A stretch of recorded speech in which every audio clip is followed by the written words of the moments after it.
This is the tallest abandoned building in the world. It stands 597 metres high, already making it the 6th tallest skyscraper on Earth. It would absolutely dominate the skyline of any city you place it in. But it sits here, on the outskirts of somewhere you've probably never heard of. And it's unfinished. Construction stopped in 2015. For a decade, it's been just like this, tempting daredevil climbers, but mostly serving as a bit of a national embarrassment. A symbol of everything wrong with China's build it and they will come real estate boom. But that's all about to change. The world's tallest ghost scraper is finally about to be finished.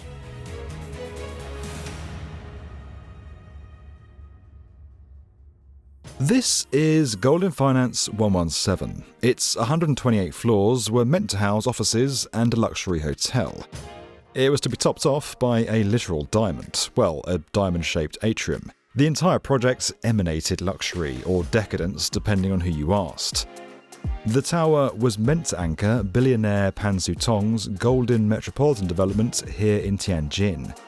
The scheme, like the tower, was also aimed at the super rich and was planned to include residential, hospitality and commercial spaces. It was a kind of city within a city, at least for those who could afford it. It really is a remnant of China from the early 2000s. China had just undergone one of the largest migrations in human history.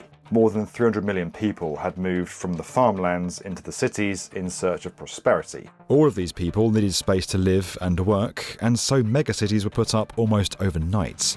The property market was booming on a scale never seen before. Goldin, the Hong Kong enterprise, really wanted to get into the Chinese real estate market. So it wanted a signature project, right, that can really elevate itself to the top of the industry. My name is Tong Qiao. I research and also teach property law. I have been following the development of Chinese real estate market in the past 15 years. Chinese cities are no stranger to these signature projects. Think of the CCTV headquarters in Beijing, or the tallest buildings in Shenzhen, Guangzhou, or of course the most famous of them all, Shanghai. The nature of these enormous projects is economic, yes, but it's also political.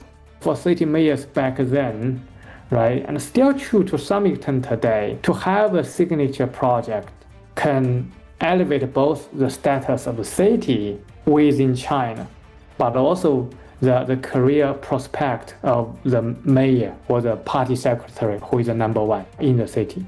As far as signature pieces go, it's right up there. It's both very thin and very tall, so had to employ some state-of-the-art engineering. The tower itself is incredibly impressive. As far as signature pieces go, it's right up there. This thing is both incredibly tall and incredibly thin, making it a real state-of-the-art feat of engineering. It's a level of engineering that would have undoubtedly required advanced CAD software, the kind of software that's now industry standard. Now, while we're not using that software at the B1M, we are using our computers to develop some pretty advanced 3D models of some of the world's biggest and most famous buildings. And for that, we need one hell of a processor. That's why we've teamed up with AMD's Threadripper Pro 7000WX series. The thing is an absolute powerhouse designed to handle the very toughest workloads. Even if you've got massive design files, demanding software requirements, and a complicated workflow, the Threadripper Pro can handle it all effortlessly. You can create photorealistic renders, run in-depth simulations, and hop between tools, all without the fear of lag. And its high-frequency cores pair seamlessly with platforms like Autodesk Revit and Metashape, which is pretty handy if you're designing one of the world's tallest buildings.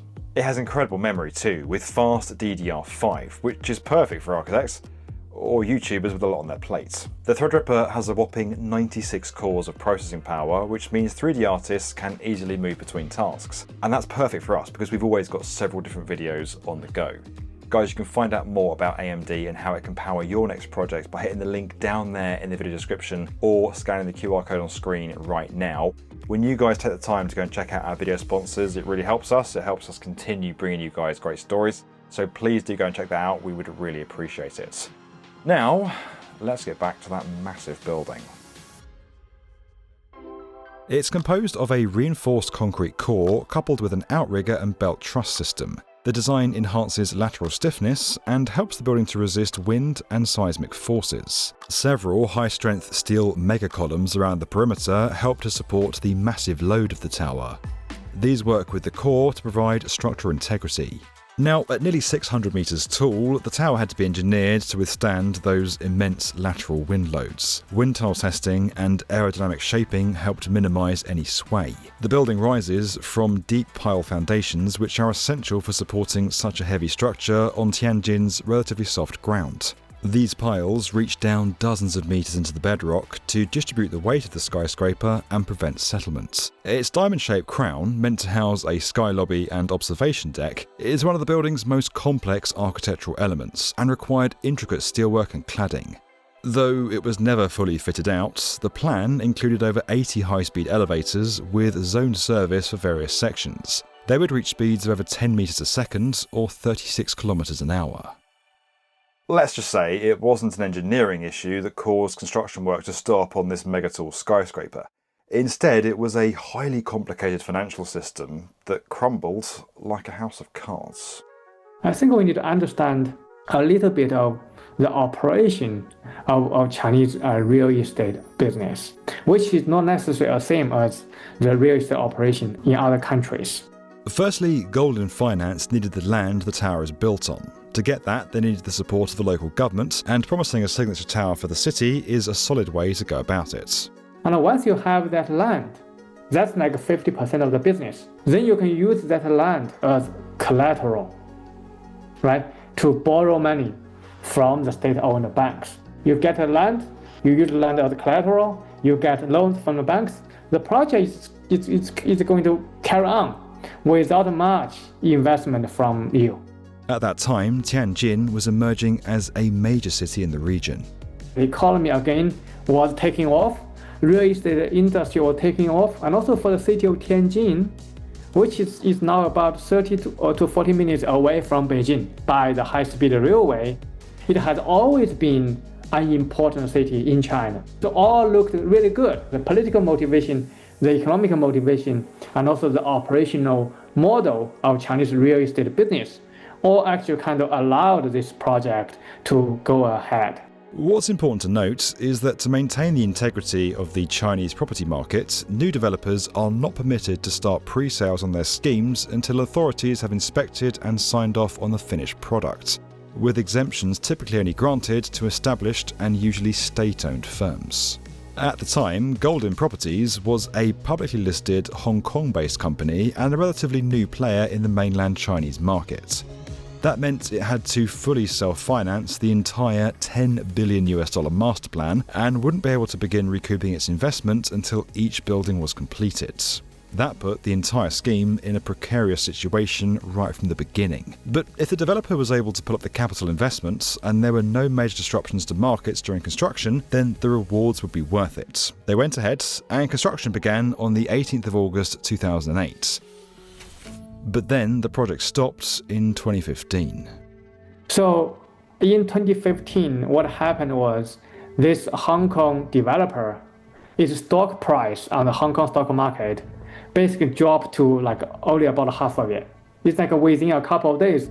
China's stock markets plunged by over 30% in less than a month. Many developers had borrowed heavily during the stock boom, including through stock pledges using their shares as collateral for loans. When stock values collapsed, these companies faced margin calls, cash flow issues, and a loss of financing options.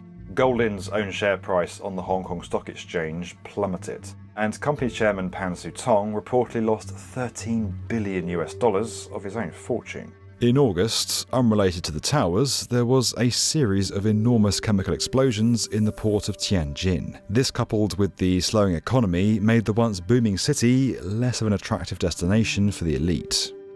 And this financial loss or the dropping of the market value, right, had a huge impact, right, on the project. I said earlier, right, you can get loans from the banks.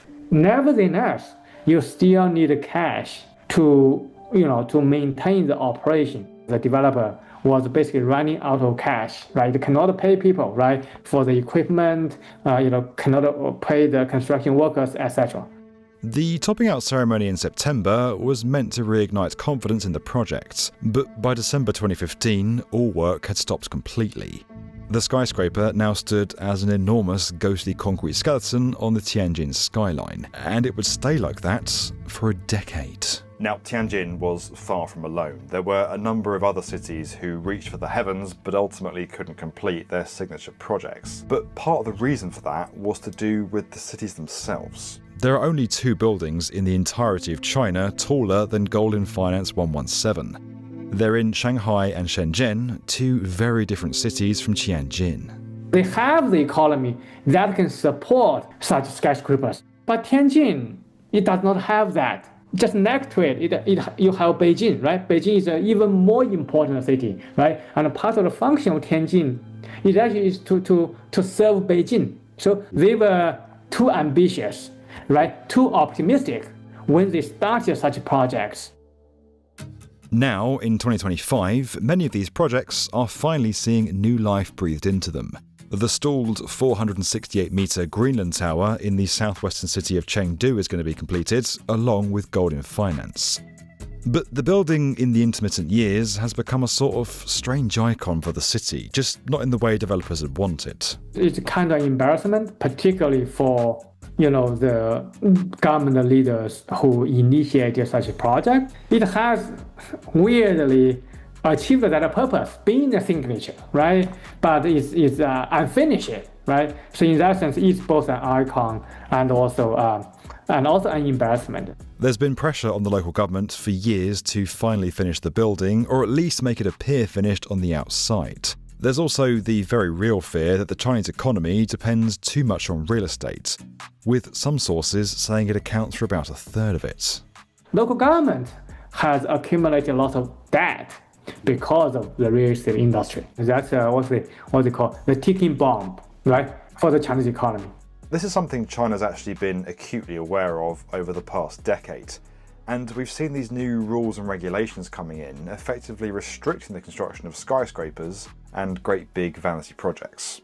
These rules have effectively banned new buildings over 150 metres in cities with populations under 3 million. 150 metres is the height at which a building can technically be called a skyscraper. Cities with more than 3 million people can only build to a height of 250 metres except in special circumstances. Buildings over 500 metres, like the 597-metre Goldin Finance 117, are now banned outright. But then a little thing called COVID happened. The economy really came into lots of trouble. So I think there has been, in the past 2 or 3 years, right, particularly after the pandemic, there has been a change of tone. China still needs money from the real estate market, but it needs it in a stable way. To achieve the purpose of stabilizing Chinese real estate market, you also need to give people confidence. So how to do that? Why don't we resume the projects resume these signature projects? It's kind of like people buying, luxury jewelry to tell you that I'm rich, I'm really committed, right, to do this. I think it's a project to send the signals to the market, like we're back, right? For entrepreneurs, right, you shouldn't hesitate, right? We are interested in resuming the market. It's been reported that construction restarted in May 2025. A new construction permit lists a contract value of $78 million. It also suggests the developer's name has now been dropped from the title, as Goldin Finance is now defunct. Which is no worry to the locals, who've already dubbed the skyscraper the walking stick thanks to the diamond on the top of its crown. The new permit's been issued to P&T Group and PGI Engineering Consultants, most likely with help from the state government. It's unclear if this building will still be a hotel and commercial space, especially as it's now being completed in a China that looks very different from a decade ago. You really need a big investor to come in to say, I need to rent half of the floor or one floor, right? But with the economy going down, foreign companies, some of them have left China, right? So, and also the vacancy rates of such skyscrapers, I'm talking about the finished ones, has already been pretty high. It's also unclear exactly how the skyscraper will be completed after sitting empty for so long. Chinese officials have stated that either way, the building will be finished in 2027. Most likely, construction workers will have to retrofit outdated systems, address material degradation, and update the building to modern safety codes. A full inspection of the existing concrete core, steel frame, facade, and foundations to check for weathering, corrosion, and degradation is also going to have to be completed.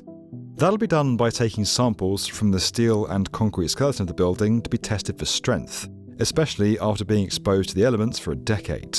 There may need to be a redesign of internal systems, including the elevators.